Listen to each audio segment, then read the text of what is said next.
Hello, welcome back to my channel. My name's Stephen, I'm a traditionally published fantasy author. Today I'm going to do some more publishing news, round up a few stories that I've been seeing in the last couple of weeks. Let's start with the elephant in the room. This is the Brandon Sanderson Kickstarter. At last count when I looked at it, it was well over $20 million. And people have been asking me, Stephen, is this going to change the face of publishing as we know it? And my answer is no, it won't. Right, thanks for watching. I'll be back next week with another video. You want more? Alright, okay, let's talk about why it's not actually going to change the face of publishing. Is it going to change the face of fantasy publishing? Some people have been asking. No, it won't change that either. And these are the reasons why. Brandon Sanderson is effectively an anomaly within the world of fantasy publishing. Arguably, he's the best-selling fantasy author and he has a huge following in America and, of course, all the way around the world. Now, he does traditionally publish a lot of his books, and in the past he did do a Kickstarter which raised, I think it was $7 million. Plus, he has his own publishing company and has a staff of people that help him with all of that kind of stuff and merchandising. And from what I've been reading, there's going to be, a book coming out regularly, but you'll get a box with other things in it. So this isn't just you pay your money and you get a book. You can have that, of course, there are different levels of service. But as I said, he's got all of this behind him, and most authors are not anywhere near that level at all. The other thing to remember is something that I've said in previous videos is that most fantasy authors, and in fact most authors in general, have full-time or part-time jobs. So they have a day job and they write on the side and they generate an income from the two money streams. They don't just live on the money that they generate. Now obviously Brandon, because he sells so many books, he's able to write full-time. He has staff to help him with some of the other aspects that other authors are perhaps looking into by themselves and taking care of, so he has more time to focus on the writing, which is great. So he can spend more hours in the day writing and produce more books a year. There again, that's a little atypical from most other authors that are out there. So that's not to say that other fantasy authors couldn't do a Kickstarter for their book, and in fact some of them have. Of course, Michael J. Sullivan, who started off as a traditional published author, has now moved into being a self-published author, and he also has quite a large fan base. And I know that it was last year he did a Kickstarter for the special editions with sort of lovely leather-bound versions of his book Nolan, which is the latest within his world of other books that he's done. And you could get other versions as well, but you knew that you would get the book because he has a proven track record. He's done it many times, and you can trust him that when you put your money down, you will get a book back. And it's the same with Brandon. He's got this team of people. He's got his own publishing house that print the company, as I understand it. So it's not someone who's just going to say, give me the money and I might be able to make the book and then print it. This isn't a money for an advance. This is money essentially to produce the book and more on top for all the merchandising and other things. Now, there are a couple of other authors who potentially are not at that level, but they have similar infrastructure, or they could hire other people to help them do that. And even they have said that they would probably not want to do it. John Scalzi is a famous science fiction and speculative writer, for those who aren't aware of him. And he's written many great books, best-selling, including something like Old Man's War. And recently someone asked him if he would consider doing something like this, a huge Kickstarter. So to give you an idea of the sort of scale that John Scalzi works on, in 2015 he was offered quite an exclusive book deal back then from Tor for 13 books for $3.4 million. And this was quite unprecedented. It looks like a huge deal, and it really is. What it meant was he knew what he was doing for the next sort of 10 years or so, what books he would be working on. He had a home for those years and he could just focus on the writing. So John is, he sells a lot of books, but even he has said, and he's written a blog about this, and I'll put a link down below to it, where someone said, are you going to do this? And he outlines all the reasons why he's not going to do it. And the short version he says is, I know how many books I sell and, I'm very happy with them. I don't nearly sell on the scale that Sanderson does. So he's quite happy with what he does and he's not looking to do it in the future.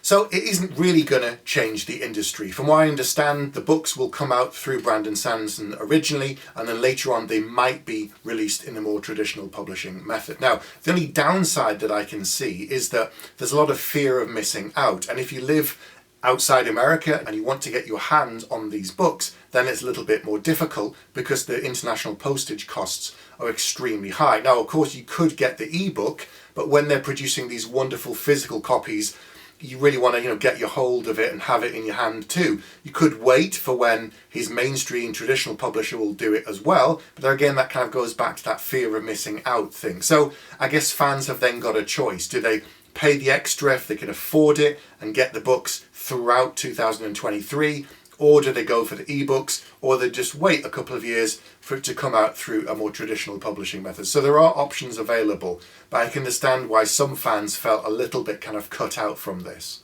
Thinking about this from a publishing perspective, for the actual publishers, is this bad news for them? Well, not really, because as I said at the beginning of this, Brandon Sanderson is kind of an anomaly. He's kind of an oddity over there by himself, and then there's all these other people. He now has the power and the resources and the money from the books that he sold to do his own thing and go completely self-published if you really want to, and most other authors are not in that position. Now, if he left mainstream publishing, the fans would still keep getting books, and the publisher would lose one of essentially their cash cows, as they're called. But he's already said that he's not leaving traditional publishing, and that he is going to publish these books later through the normal methods at a later date. So the publisher is still going to get the money from those books, from all the sales that they generate, because they can then sell it to English language shops around the world, which is something that he isn't doing at the moment. The only way you can get a hold of these books is direct through him from the Kickstarter. Whereas, let's say you live somewhere in Europe and you don't want to pay for the postage costs, but there's an English language bookshop in your town, you can just go into the bookshop and pick it up there, and you have to pay any of the costs for anything to get it to your hands. And that's something a lot of other fans would also like to be able to do. So there are pros and cons. People with the Kickstarter get a slightly special version, they get it sooner, but for other people elsewhere in the world who want a copy, they can get it later on, and the publisher still gets their money. So it isn't really going to change anything. Moving on, Harper Fiction is launching a new YA imprint in January 2023. This will be led by the current editor and director of Harper Voyager, Natasha Bardem, and this new imprint is going to cover the whole gamut of speculative fiction. So fantasy, science fiction, horror, and speculative romance, they've also said. So they're going to be working to build a list of authors for that. And I suspect in the next few months we'll hear announcements of authors that have been signed up so that the books can start coming out in 2023. So if you are a YA author, it's good news for you. If you're just starting to submit to agents, or you're even just recently got an agent, this is really good news for you, because there's another avenue and another place where your book could land in the future. And it's of course great news for the readers who enjoy YA fiction, especially within the kind of science fiction and fantasy areas. The next bit of news I wanted to talk about is actually a bit more an explaining kind of thing. A lot of people ask questions about what it means when your book is optioned. What is an option? How does it work? So I'm going to post a link down below to an article written by Rob Hart from Lit Reactor, who talked about the process. I'm going to give you some of the highlights here, but then I suggest you go and read the full article. So what is an option? You must have heard this all the time. Books, ideas from comics are being optioned and into something else. What does that mean? So typically what it means is someone has bought the property or the rights to adapt the property for a period of time.